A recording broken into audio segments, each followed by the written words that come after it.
Hey there, welcome back to smarthome. Today, we're diving into the world of streaming as we show you how to get HBO Max up and running on your Samsung Smart TV. Let's not waste any time and jump right into it.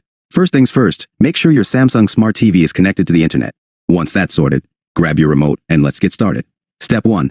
Access the Samsung Smart Hub. Using your remote, navigate to the Smart Hub. This is where you'll find all your favorite apps and services.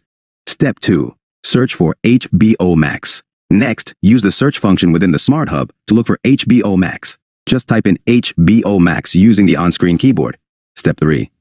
Select HBO Max and install. Once you've found HBO Max selected from the search results, then simply click on Install and let the magic happen. Step 4. Sign in or sign up. After the installation is complete, launch the HBO Max app. If you already have an account, sign in using your credentials. If not, don't worry. You can sign up for an account right here on your TV. Conclusion. And there you have it. You're now ready to dive into the world of HBO Max right from the comfort of your Samsung Smart TV. Sit back, relax, and enjoy your favorite movies, shows, and more. Thanks for tuning in.